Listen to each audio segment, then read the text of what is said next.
Hey guys, so today we are, welcome to Bike Taylor by the way. What we're gonna do is, I've got an end cap that a customer keeps dropping off their bike because it doesn't press in that well. I've got another one from a different bike manufacturer or wheel manufacturer.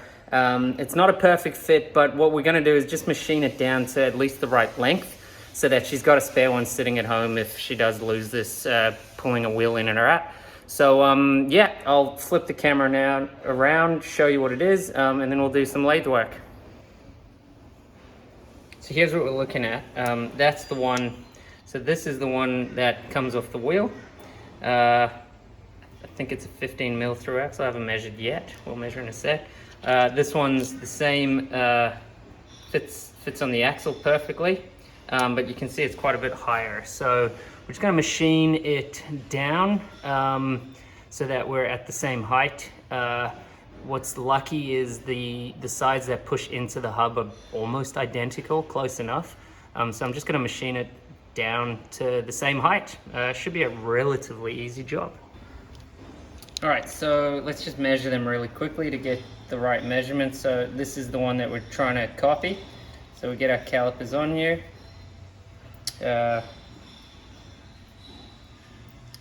And if we have a look there, we're just under 11. So we're at, it looks like we're at 10.8, 10.9 millimeters. And this is the one that we're going to be machining. And that's at 20 point, what are we at? 20.3. So we're going to take off, I don't know what that is, about a centimeter. So I'll do the calculations and then we'll throw it in the lathe and start machining it. So as is the case with most things on the lathe, the thing I always find difficult is how to hold the work, not the actual cutting. And I guess the better you get at machining, the better you get at working out how to do these things. So now I don't know if this is the best way to do it or not, but there's a couple little grooves in the jaws, and I've just got the flange of this end cap sitting in those grooves. That way I was able to get it sitting nicely in the nice and true in the lathe. Then the other issue becomes that I'm really bloody close to the chuck here, so I think I've got just enough room to get the parting tool in there. So I'm just going to do a couple more checks and then we'll see if we can just part the end off.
So we got there. We took a long time to get there. It was a very slow cut, but I did that because I hadn't clamped it very tightly in here. So I wasn't confident that if I went in more aggressively, that would hold. So I was just cutting really slowly because I knew also I had one attempt at this. If I screwed it up, it was probably going to ruin the part. So super slow, but we got a really nice cut and the finish is pretty good too. So I'll just take off the inner and the outer burr really gently, just with a little bit of sandpaper probably, and then we should be good. There you go. Come out pretty good. Just deburred the inside and the outer edge. You can see I got a pretty nice finish on that, and side by side, what do we see? They're pretty bloody close. So that's the original, so we know that one works. So let's put this one in and see how it looks. All right, so excuse all the noise. Here's the original. So it was just sitting in there anyway, the original. Got a feeling it must be missing something there. It must be an outer cap. I'm not 100% sure that's missing, but that's just been sitting on there anyway. And whoop, there's a new part we just thrown. New one sits in nicely anyway. So let's put the wheel in. See if I can do this all one-handed while filming. Rest you on the fork for a second.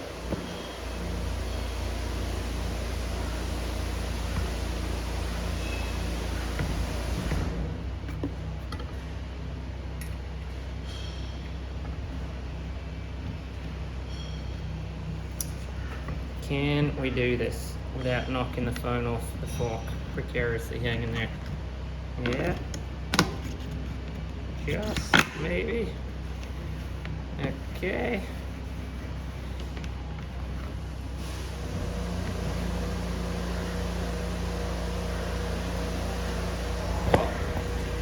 Seems to be good.